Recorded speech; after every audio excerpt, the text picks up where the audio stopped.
Speaker sir, thank you for allowing me to speak on the President's address. It's an honor for me to be able to speak at this House today.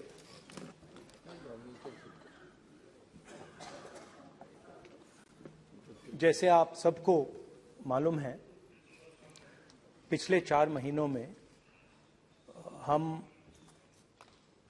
Bharat जोड़ो यात्रा कन्याकुमारी से लेकर कश्मीर तक हम पैदल चले।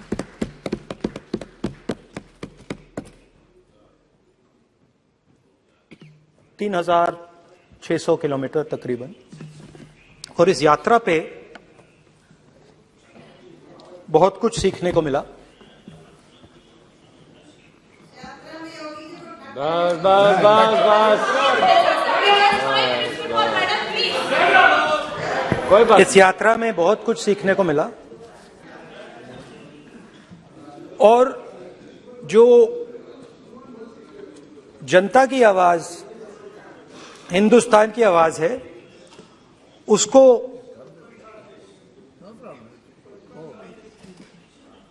गहराई से सुनने का मौका मिला।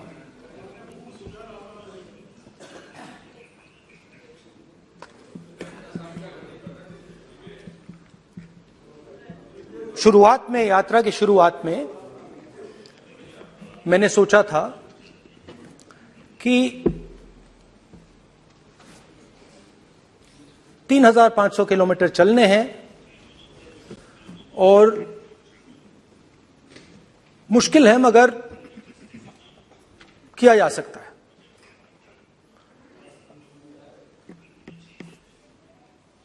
आप भी राजनेता हो, हम भी राजनेता हैं। हाँ, सेवक कह लीजिए। और नॉर्मली आजकल की राजनीति में जो हमारी पुराना ट्रेडिशन था पैदल चलने का, वो आजकल हम सब लोग, हम भी आप भी, उस ट्रेडिशन को शायद भूल गए या उसका हम पालन नहीं करते। मैं भी उसमें शामिल था, आप भी उसमें शामिल हैं। हम सब, कोई गाड़ी में जाता है, कोई हवाई जहाज में जाता है, कोई हेलीकॉप्टर में जाता है, मगर पैदल कम चलते हैं। ठीक है, ठीक है। और जब पैदल चला जाता है, हाँ पैदल जाएंगे, सब जगह पैदल जाएंगे, घबराइए मत। तो जब पैदल चला जाता है, मैं 1 किलोमीटर की बात नहीं कर रहा हूं, 10 की नहीं कर रहा हूं, 25 की नहीं कर रहा हूं, मैं 200-300-400 किलोमीटर की बात कर रहा हूं। जब 200-300-400 किलोमीटर चला जाता है तो शरीर पे दबाव पड़ता है, दर्द होता है, मुश्किल आती है। शुरुआत में चलते वक्त लोगों की आवाज सुन रहे थे हम, मगर हमारे दिल में यह भी था कि हम भी अपनी बात रखें। कोई हमारे पास आता था, कहता था कि मैं बेरोजगार हूं, और हमें लगता था कि नहीं, हमें कहना चाहिए कि तुम बेरोजगार क्यों हो, कारण क्या है। उसमें हम विपक्ष का रोल भी प्ले कर लेते थे, आपकी भी बुराई कर देते थे। नहीं, वो तो है, वो भी करेंगे, हम भी करेंगे। मगर थोड़ी देर चलने के बाद एक बदलाव आया, और जो हमारी आवाज थी, जो ये डिजायर था बोलने का कि भैया बेरोजगारी इसलिए है, महंगाई इसलिए है, वो बिल्कुल बंद हो गई। क्योंकि हमने इतने लोगों से बात की, मतलब हजारों लोगों से बात की, बच्चों से, बुजुर्गों से, महिलाओं से, माताओं से, बहनों से, कि थोड़ी देर बाद ये बिल्कुल आवाज बंद हो गई। और फिर हम गहराई से, और मैं खुल के कह सकता हूं, मैंने तो अपनी जिंदगी में इस प्रकार से कभी पहले सुना ही नहीं था। क्योंकि हम सब में थोड़ा सा अहंकार होता है कि हम ही बता दें, अपनी बात रख दें।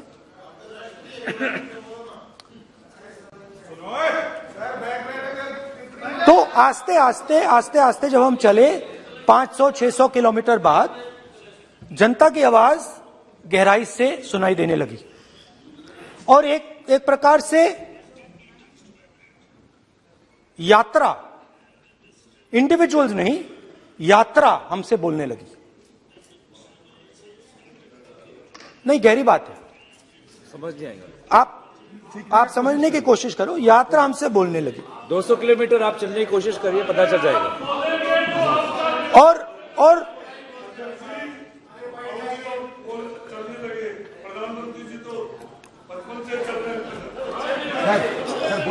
वो चाय बेचने इसलिए जाते थे भैया। तो यात्रा बोलने लगी।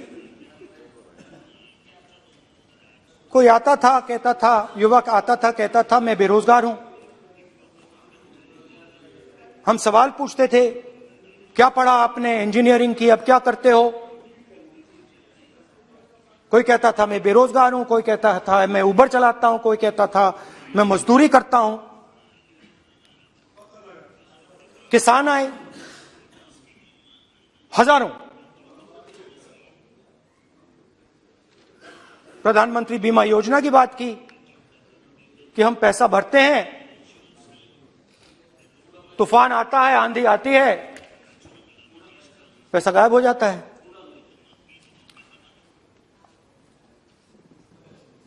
किसानों ने यह भी कहा कि हमारी जमीन छीन ली जाती है, हमें सही रेट नहीं मिलता। जमीन अधिग्रहण बिल जो था वो लागू नहीं होता। आदिवासियों ने कहा, वनवासियों ने नहीं, आदिवासियों ने, कि जो ट्राइबल बिल में हमें दिया जाता था वो आज छीना जा रहा है। तो बहुत सारी चीजें हमको सुनने को मिली। मगर मेन थ्रस्ट, अगर मैं कहूं, मेन थ्रस्ट बेरोजगारी, महंगाई और किसान। उसमें एमएसपी थी, उसमें बीज की समस्या थी, किसान बिल की समस्या थी। अच्छा, अग्निवीर की भी बात की लोगों ने। आपने अभी बोला कि अग्निवीर देश को फायदा पहुंचाएगा। मगर हिंदुस्तान का युवा जो 4 बजे दौड़ता है, आर्मी में भर्ती होने के लिए दौड़ता है, वो आपकी बात से सहमत नहीं है। उनने हमसे कहा कि पहले हमें 15 साल की सर्विस मिलती थी, पेंशन मिलती थी, अब 4 साल के बाद हमें निकाल दिया जाएगा, कुछ नहीं मिलेगा, पेंशन नहीं मिलेगी। सीनियर ऑफिसर्स ने कहा कि हमें तो लगता है कि ये जो अग्निवीर योजना है ये आर्मी के अंदर से नहीं आई, ये कहीं और से आई है, ये आरएसएस से आई है, होम मिनिस्ट्री से आई है। ये सीनियर आर्मी के लोगों ने कहा है, मैं नहीं कह रहा हूं, कि हमें लगता है कि ये आर्मी के ऊपर ये योजना थोपी गई है और ये आर्मी को कमजोर करेगी। आर्मी के जनरल्स ने हमें कहा, जो रिटायर्ड हैं, उन्होंने हमें कहा, राहुल जी, हजारों लोगों को हम हथियार की ट्रेनिंग दे रहे हैं और फिर थोड़ी देर बाद उनको समाज में डाल रहे हैं। बेरोजगारी है, समाज में हिंसा बढ़ेगी।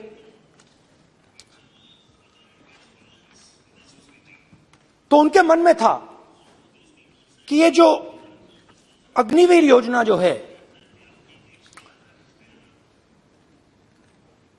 ये आर्मी के अंदर से नहीं आई है। और मुझे नाम भी बताया कि अजीत डोभाल जी ने ये योजना आर्मी पे थोपी है। क्यों नहीं ले सकते? क्यों नहीं ले सकते? बिल्कुल ले सकते हैं, पार्लियामेंट में थोड़ी है वो। क्यों नहीं ले क्यों नहीं ले सकते? क्या बात कर रहे हैं? सवाल ये तर्क है, बाद में फिर अडानी के लिए भी यही बोलने वाले हैं, फिर ये तर्क है इनका। तो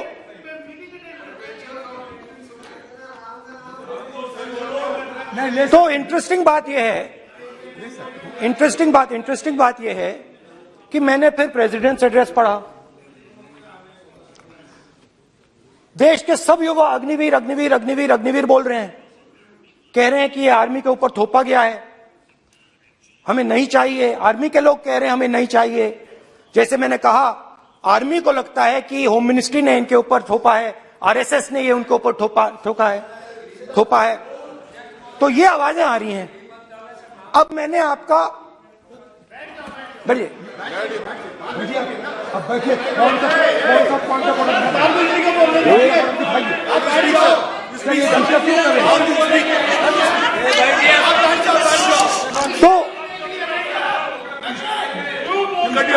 तो एक फर्क, ये थोड़ा पानी ले आओ मेरे, पानी। तो मुझे एक फर्क दिखा प्रेसिडेंट्स एड्रेस में बहुत सारी चीजें बोली गई। अग्निवीर के लिए एक लाइन थी, एक शब्द, एक बार अग्निवीर शब्द का प्रयोग किया गया, और वो भी अग्निवीर योजना हमने दी, उससे ज्यादा कुछ नहीं बोला। कहां से आई, कौन लाया, किसको फायदा होगा, ये नहीं बोला। बेरोजगारी शब्द ही नहीं था उसमें। आपने देखा होगा, बेरोजगारी शब्द ही नहीं था प्रेसिडेंट एड्रेस में। महंगाई शब्द ही नहीं था। तो जो यात्रा में हमें सुनने को मिला, अग्निवीर, महंगाई, किसान, बेरोजगारी, प्रेसिडेंट एड्रेस में था ही नहीं। उस पे नहीं है। तो ये मुझे थोड़ा अजीब लगा कि जनता कुछ कह रही है और प्रेसिडेंट्स एड्रेस में कुछ और सुनाई दे रहा है। अच्छा, एक और चीज हमें बताई गई। तमिलनाडु से लेकर केरला, महाराष्ट्र, मध्य प्रदेश, सब जगह एक नाम सब जगह हमें सुनने को मिला, अदानी। यह नाम पूरे हिंदुस्तान में, केरल में, तमिलनाडु में, महाराष्ट्र, कर्नाटका, हिमाचल, कश्मीर, सब जगह अदानी अदानी अदानी अदानी अदानी।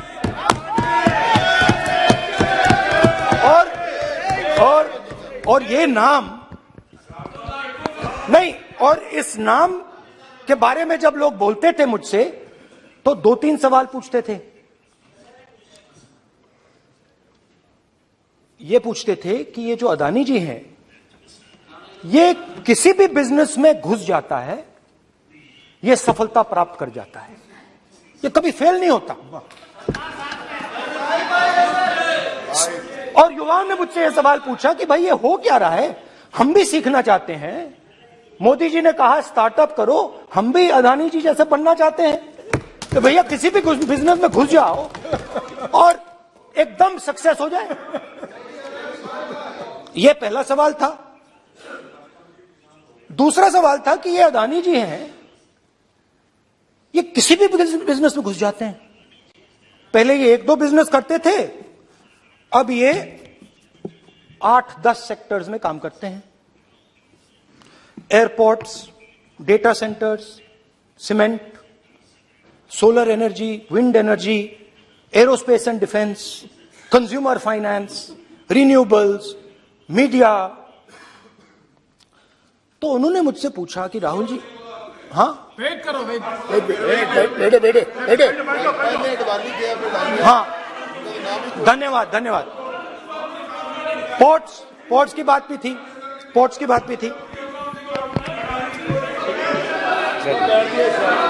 ये भी सवाल पूछा, ये भी पूछा कि भैया एक बात बताइए, राहुल जी बताइए हमें कि अदानी जी का जो नेटवर्थ है वो 3 साल के अंदर, नहीं सॉरी 2014 से लेकर 2022 तक ये $8 बिलियन से $140 बिलियन कैसे हो गया? कैसे हुआ? मोदी कैसे? मोदी है तो मुमकिन ये 2014 में अगर आप दुनिया की, मुस्कुरा रहे हैं आप, बीजेपी में है ना आप, तो ये लिस्ट आती है, एक लिस्ट आती है दुनिया के सबसे अमीर लोगों की। इस पे ये 609 नंबर पे थे 14 में, 609 पीछे बिल्कुल। पता नहीं जादू हुआ, दूसरे नंबर पे पहुंच गए। मोदी है तो मुमकिन है।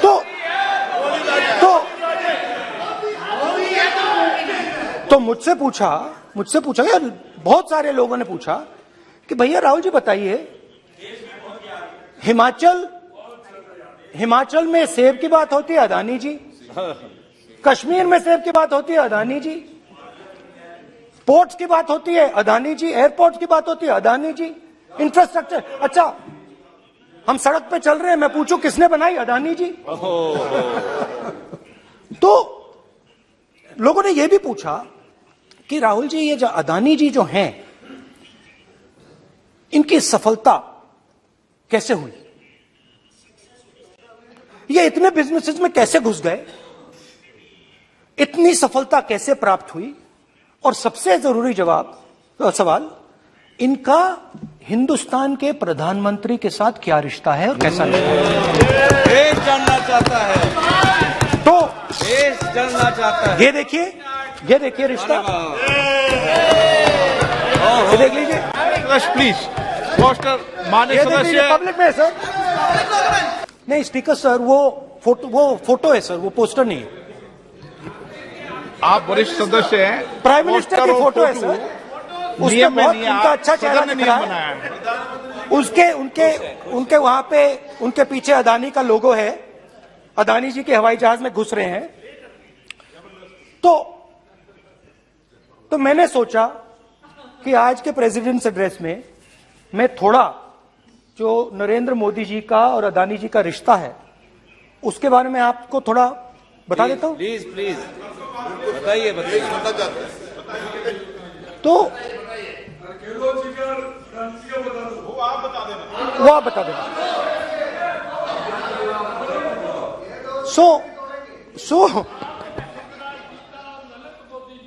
So the relationship begins many years ago when Narendra Modi ji was the Chief Minister of Gujarat.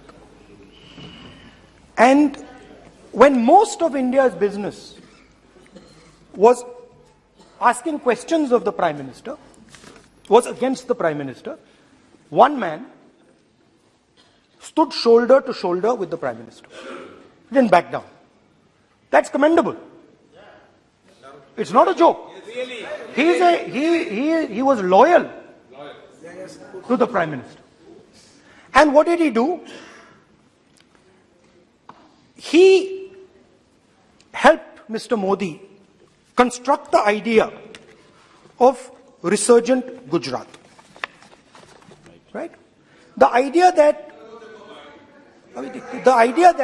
you bring these businessmen together,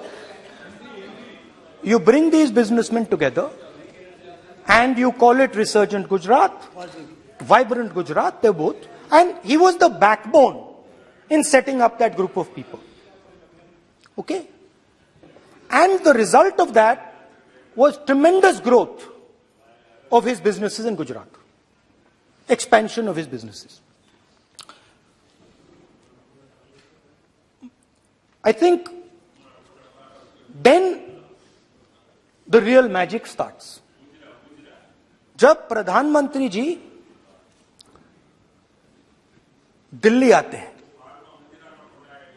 और 2014 में असली जादू शुरू होता है। मैंने कहा कि 2014 में वो 609 नंबर पे थे, कुछ ही सालों में वो दूसरे नंबर पे पहुंच गए। कैसे पहुंचे?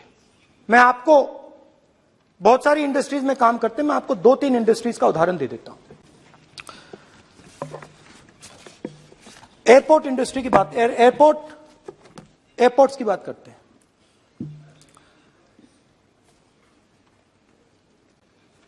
कुछ साल पहले सरकार ने हिंदुस्तान के एयरपोर्ट्स को डेवलप करने के लिए दिया।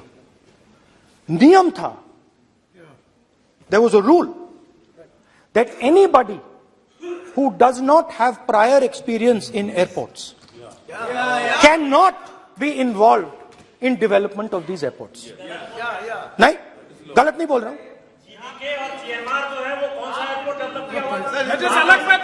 आप बैठ जाइए।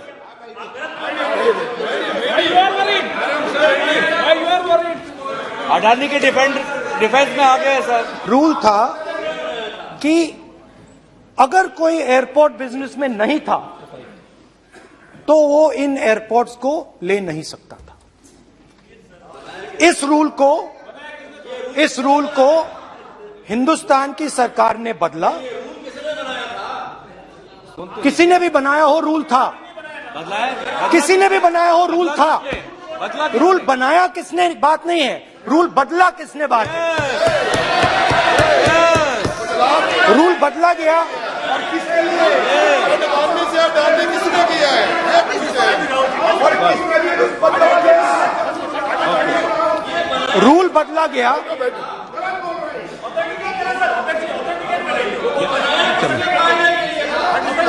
सर पार्लियामेंट्री अफेयर्स चलता रहेगा क्या सर? आप पार्लियामेंट्री अफेयर्स मिनिस्टर से रूल को बदला गया। सर बोलने दीजिए। करना चाहिए सर, ऑथेंटिकेट करना चाहिए। चलिए तो ये रूल बदला गया। उस समय मीडिया में इसके बारे में चर्चा हुई थी। रूल बदला गया और अदानी जी को 6 एयरपोर्ट्स दिए गए। उसके बाद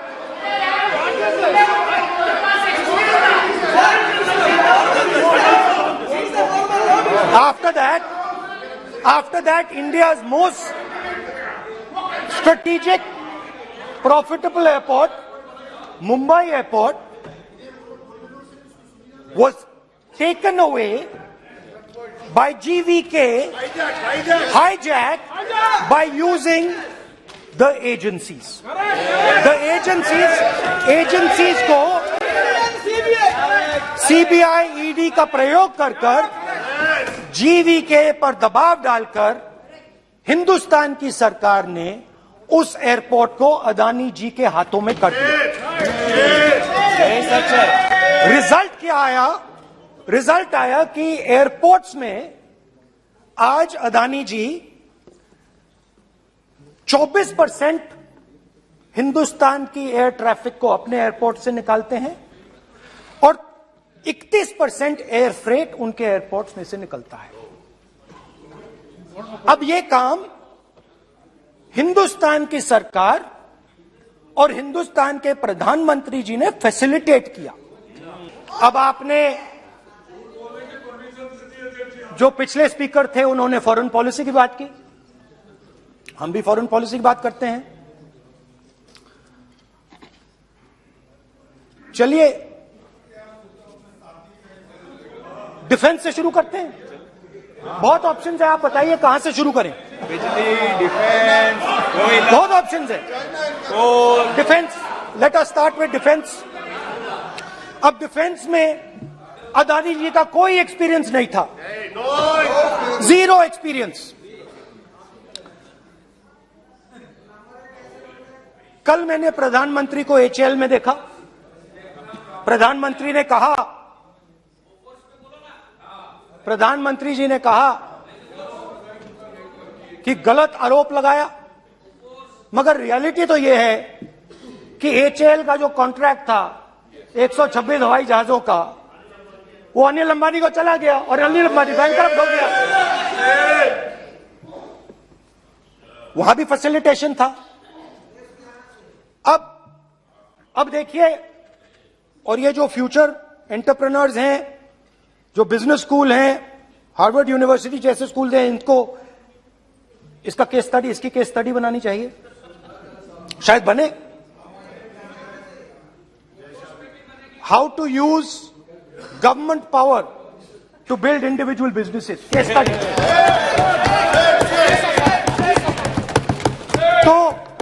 तो अब देखिए, अदानी जी की डिफेंस में इंटरेस्ट देखिए।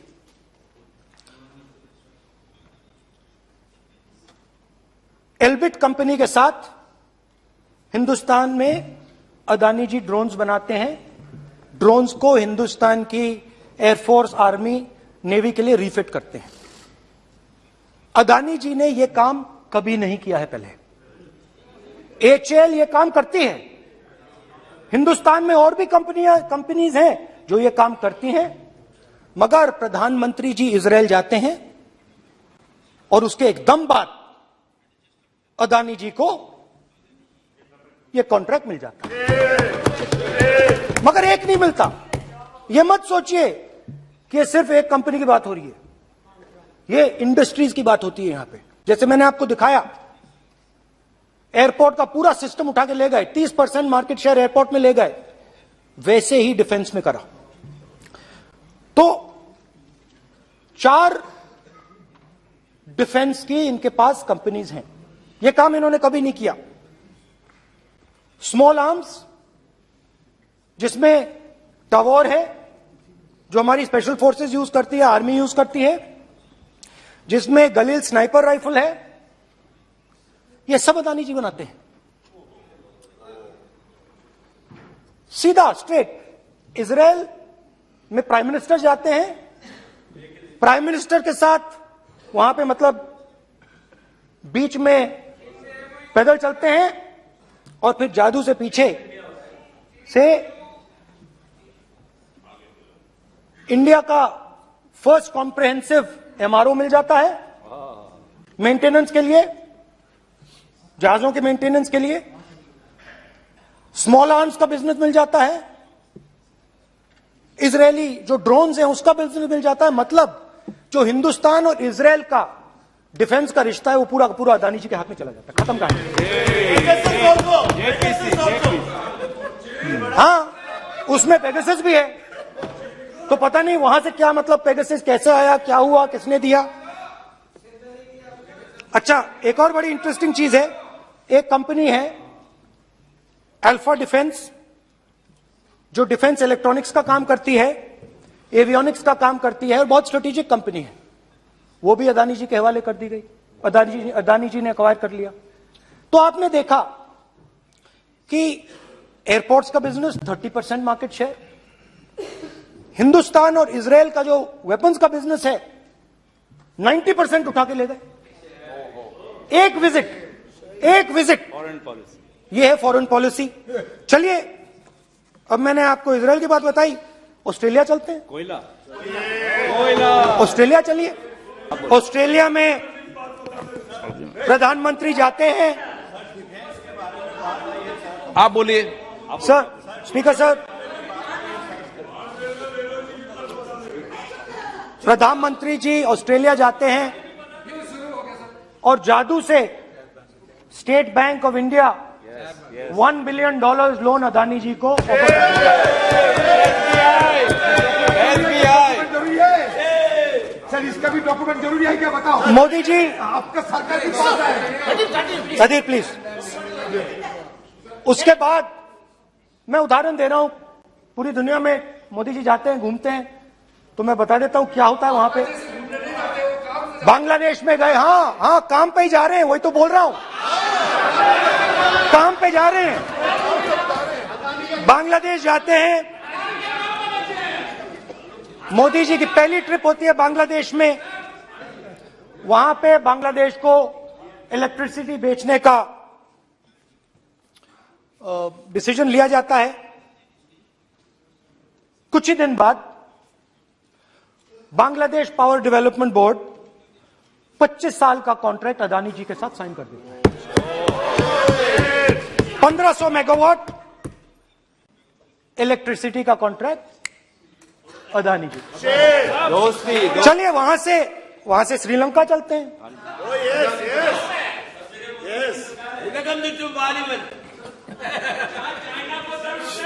जून 2022 में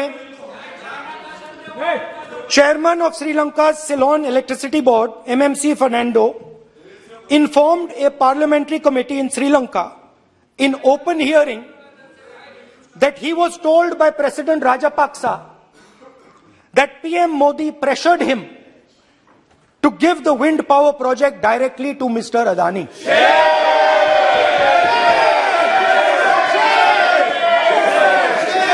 मतलब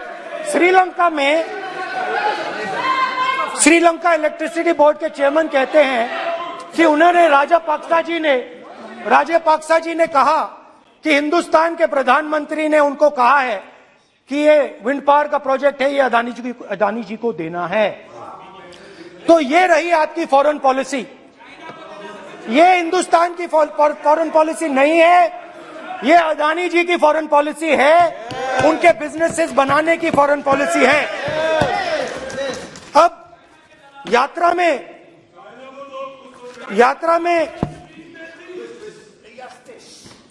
में मुझसे 2-3 और सवाल पूछे गए।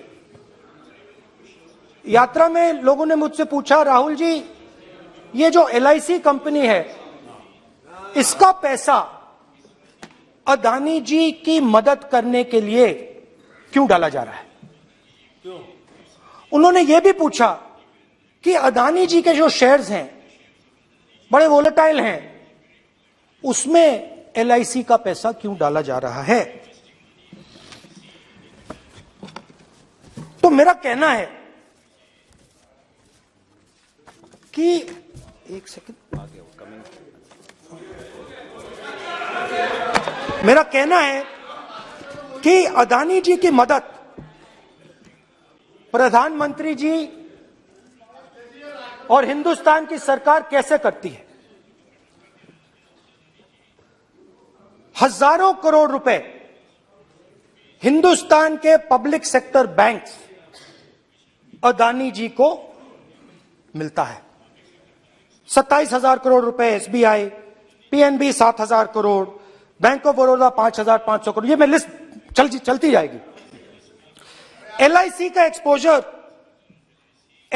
एक्सपोजर 36,000 करोड़ रुपए, 3 crore SBI and other PSU bank holders. Money is going to Mr. Adani and to finance.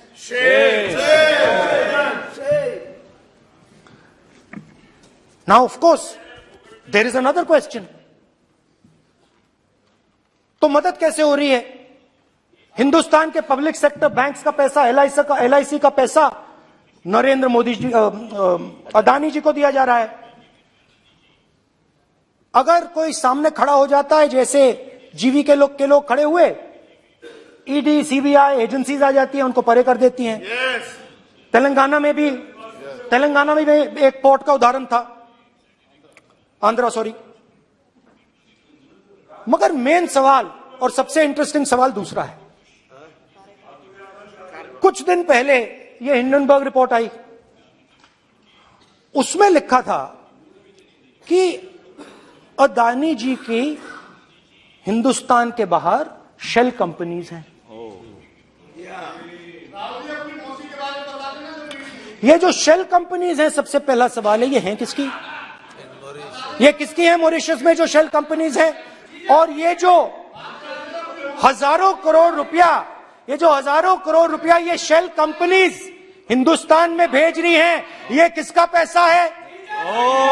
और क्या ये काम अदानी जी फ्री में कर रहे हैं?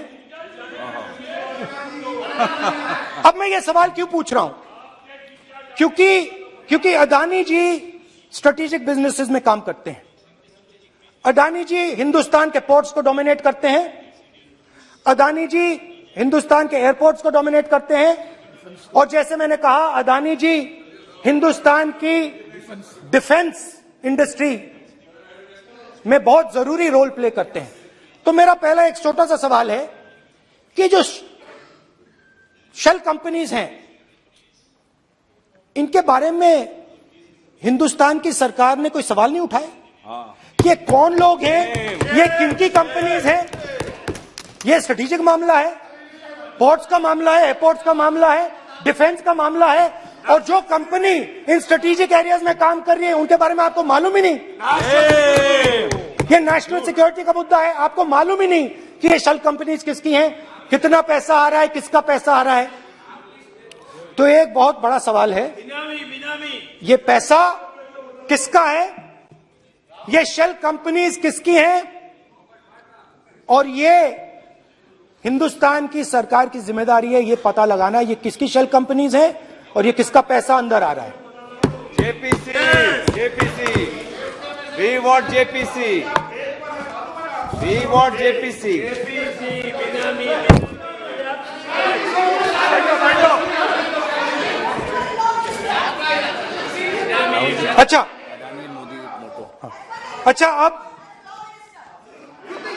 अच्छा अब चलिए छोटा सा बजट के बारे में बता देता हूं। 2022 में अदानी जी अनाउंस करते हैं कि वो $50 बिलियन इन्वेस्ट करेंगे to build the world's largest green hydrogen ecosystem. और इस बजट में बीजेपी की सरकार निर्मला सीतारमण जी कहती हैं हम ग्रीन हाइड्रोजन के लिए बहुत ह्यूज इंसेंटिव्स देंगे, 19,700 करोड़ रुपए हम ग्रीन हाइड्रोजन के लिए देंगे, मतलब अदानी जी को देंगे। जुगलबंदी बजट में अदानी जी के लिए 50 नए airport, coastal shipping, horticulture, grain storage, ये सब काम आप कर रहे हैं। तो मेरे सिर्फ कल प्रधानमंत्री जी कल भाषण देंगे, मेरे उनसे 2-3 छोटे से सवाल हैं। मेरा प्रधानमंत्री जी से 2-3 सवाल हैं।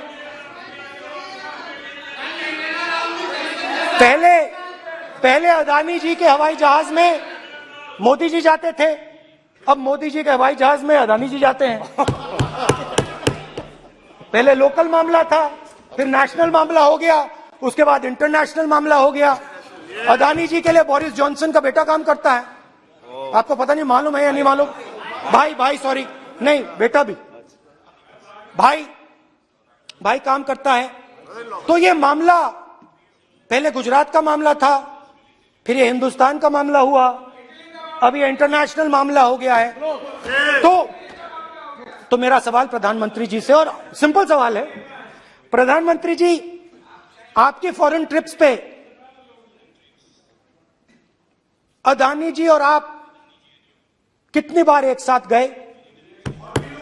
Adani ji, how many times did you travel together with Adani ji? How many times did Adani ji join you later on a visit? How many times did Adani ji travel to a country immediately after you did? Good question. And in how many of these countries after you visited did Adani ji get a contract?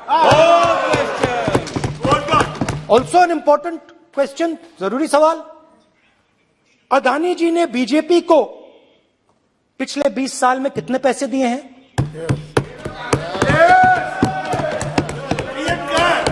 Electoral bonds में कितना पैसा दिया है? मैंने आज वो जो युवाओं ने मुझसे सवाल पूछा था कि अदानी जी की इतनी बिजनेस एक्यूमेंट कहां से आई, इतने अलग अलग सेक्टर्स में अदानी जी ने कैसे सक्सेस प्राप्त की, अदानी जी के बारे में पूरी दुनिया को स्टडी करनी चाहिए, हार्वर्ड यूनिवर्सिटी को स्टडी करनी चाहिए कि पॉलिटिक्स के बीच में और बिजनेस के बीच में कैसा रिश्ता होता है। India is a case study and prime minister Narendra Modi should be given a gold medal in this. Now बहुत अच्छी तरह बीजेपी के जो पिछले स्पीकर थे उन्होंने मेरे भाषण को इंकैप्सुलेट किया मेरे लिए बहुत अच्छी तरह। आपने जो मैं सोच रहा था आपने और भी अच्छी तरीके से बोल दिया। Coming together is a beginning, Adani और keeping together is progress, working together is success. Adani ji and Narendra Modi ji, thank you.